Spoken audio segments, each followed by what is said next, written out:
दोस्तों आयुर्वेद के अनुसार बहुत सारी ऐसी खाने पीने की चीज़ें हैं जिनको आपको साथ में मिलाकर नहीं खाना चाहिए। आज की इस वीडियो में हम बात करेंगे दोस्तों भिंडी के बारे में, जहां मैं आपको बताऊंगा कुछ ऐसी चीज़ें जो कि आपको भिंडी के साथ नहीं खानी चाहिए। भिंडी के साथ अगर इन चीज़ों को आप मिलाकर खाएंगे तो इससे आपकी सेहत के लिए बहुत सारे नुकसान हो सकते हैं। आपके शरीर पे सफ़ेद दाग बन सकते हैं, आपको एलर्जी हो सकती है, आपका डाइजेशन खराब हो सकता है और भी बहुत सारी तरह की प्रॉब्लम्स आपको फेस करनी पड़ सकती हैं अगर आप इनको साथ में भिंडी के साथ खाते हैं तो चलिए शुरुआत करते हैं आज की इस वीडियो की और जानते हैं कि कौन सी चीज़ें हैं जो आपको भिंडी के साथ कभी नहीं खानी चाहिए। दोस्तों इस वीडियो को बहुत ही ध्यान से एंड तक जरूर देखिएगा, क्योंकि आज मैं आपको ना सिर्फ यह बताऊंगा कि कौन कौन से कॉम्बिनेशन आपको अवॉइड करने चाहिए, बल्कि यहाँ भी एक्सप्लेन करूंगा कि साइंटिफिकली और आयुर्वेदिक प्रिंसिपल्स के हिसाब से ये कॉम्बिनेशन क्यों हार्मफुल हो सकते हैं, कैसे यह आपकी बॉडी को नुकसान पहुंचाते हैं। चलिए जानते हैं सबसे पहली चीज़ के बारे में जो आपको भिंडी के साथ या भिंडी के खाने के बाद या भिंडी खाने से जस्ट पहले नहीं लेनी चाहिए, जो कि है मिल्क यानी कि दूध। अब आप सोच रहे होंगे कि मिल्क तो यार बड़ा हेल्दी होता है, बड़ा अच्छा होता है, तो फिर भिंडी के साथ इसको हमें क्यों नहीं लेना चाहिए। तो चलिए इसका साइंटिफिक और आयुर्वेदिक दोनों तरह का एक्सप्लेनेशन देखते हैं। सबसे पहले साइंस के आधार पर समझते हैं कि मिल्क को भिंडी के साथ क्यों नहीं लेना चाहिए। देखिए मिल्क और भिंडी दोनों ही जो होते हैं दोस्तों, इनके अंदर कैल्शियम होता है, लेकिन भिंडी के अंदर ऑक्सलेट्स भी होते हैं। जब ये दोनों कंबाइन होते हैं तो ऑक्सलेट्स कैल्शियम के साथ बाइंड बनाते हैं, जिसको कॉम्प्लेक्सन ऑक्सलेट कहते हैं, जो कि बॉडी में इजीली एब्जॉर्ब नहीं हो पाते और इसकी वजह से हमारी किडनी के अंदर स्टोन पैदा हो सकते हैं। इनफैक्ट किडनी में जो स्टोन्स पैदा होते हैं उनमें सबसे कॉमन फॉर्म जो होता है वो कैल्शियम ऑक्सलेट ही है। आयुर्वेदिक नज़रिए की अगर बात करें तो मिल्क और भिंडी दोनों ही जो होते हैं दोनों कूलिंग प्रॉपर्टीज रखते हैं, लेकिन भिंडी स्लाइम होती हैं, यानी इनमें एक चिपचिपा सा पदार्थ निकलता है जो कि हमारी बॉडी के अंदर कफ दोष को बढ़ाता है।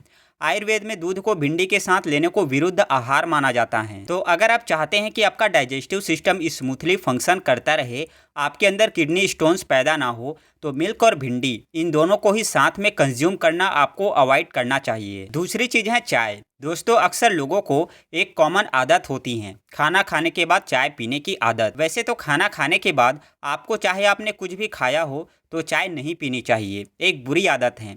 लेकिन अगर आप खाने में भिंडी खा रहे हैं तो ऐसे में मामला और भी ज़्यादा गंभीर हो सकता है। चाय एक टेनिन रिच फूड है, यानी इनके अंदर टेनिन्स होते हैं और साइंटिफिकली टेनिन्स प्रोटीन और न्यूट्रिएंट्स के साथ रिएक्ट करते हैं, जिससे वो आपस में बाइंड बनाते हैं, जिससे इनका एब्जॉर्प्शन कमज़ोर हो जाता है।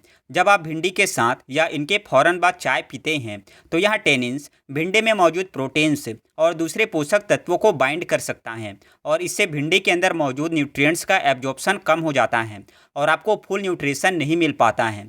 तो ये तो हुई साइंटिफिक बात। अब आते हैं आयुर्वेद के अनुसार। आयुर्वेद के अनुसार टेनिन्स वात दोष को बढ़ा सकते हैं। भिंडी जो कि कफ दोष को बढ़ाती हैं, इसके साथ यह जब कंबाइन होती हैं यानी टेनिन्स कंबाइन होते हैं तो यह वात और कफ दोनों को इम्बैलेंस कर सकता है और इसीलिए जब भी आप भिंडी खाने का प्लान करते हैं तो ट्राई करें कि इसके बाद या इससे पहले या इसके साथ में आप चाय को ना पिएं। चौथा बहुत ही कॉमन फूड है दोस्तों मूली, जो कि अक्सर सलाद के तौर पर, सब्जी के तौर पर या भुजिया के तौर पर बना के खाई जाती हैं, लेकिन भिंडी के साथ आपको इसको यानी मूली को बिल्कुल भी नहीं खानी चाहिए। साइंटिफिकली मूली गैस फॉर्मिंग होती हैं क्योंकि इसके अंदर सल्फर कंटेनिंग कंपाउंड्स होते हैं जो कि डाइजेशन प्रोसेस के दौरान ब्रेक डाउन होते हैं और इससे पेट में गैस बनती है। वहीं अगर हम बात करें भिंडी की तो दोस्तों भिंडी के साथ जब इसको खाया जाता है तो यह कॉम्बिनेशन बहुत ज़्यादा गैस हमारे अंदर बना सकता है, जिससे पेट फूलना, पेट में दर्द होना और इनडाइजेशन भी हो सकता है। आयुर्वेद के अनुसार अगर देखें तो मूली वात दोष को इंक्रीज करती हैं और इसका टेस्ट यानी जो इसका रस है वो भी पंजेंट होता है।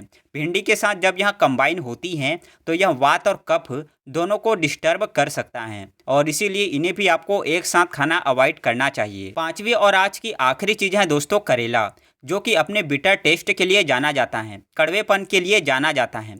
करेला नेचुरल कूलिंग इफेक्ट रखता है और इसमें एंटी डायबिटिक प्रॉपर्टीज़ भी होती हैं, लेकिन जब इसको भिंडी के साथ खाया जाता है कंबाइन करके तो इसका कूलिंग इफेक्ट जो है वह और भी ज़्यादा बढ़ जाता है, जो कि कफ दोष को एक्सेसिवली इंक्रीज कर सकता है, बढ़ा सकता है। इस एक्सेस कफ की वजह से हैवीनेस और कमजोरी हमारी बॉडी के अंदर आ सकती है। साइंस के आधार पर अगर बात करें तो करेला और भिंडी का जो कॉम्बिनेशन है ये कुछ लोगों के लिए बहुत हैवी हो सकता है, स्पेशली उनके लिए जो पहले से डाइजेस्टिव इश्यूज़ को फेस कर रहे हैं। तो इसीलिए भिंडी और करेले को भी आपको कभी भी साथ में मिला के नहीं खाना चाहिए। तो दोस्तों, अगर आप अपने डाइजेशन को हेल्दी और बैलेंस रखते हुए इन सब्जियों का बेस्ट यूज़ करना चाहते हैं, अलग अलग तरह के साइड इफ़ेक्ट को अवॉइड करना चाहते हैं, तो इन्हें अलग अलग कंज्यूम करना ही आपके लिए सबसे बेस्ट होगा। इस तरह से आप इन सब्जियों के हेल्थ बेनिफिट्स को बिना किसी प्रॉब्लम के एंजॉय कर पाएंगे। दोस्तों, वीडियो अच्छी लगी हो तो लाइक कीजिए, चैनल पर नए हैं तो सब्सक्राइब कीजिए और मन में कुछ शंका है तो कमेंट कीजिए। हंसते रहिए, मुस्कुराते रहिए, रोज कुछ ना कुछ नया सीखते रहिए ताकि आप हमेशा स्वस्थ रहें। धन्यवाद। राधे राधे।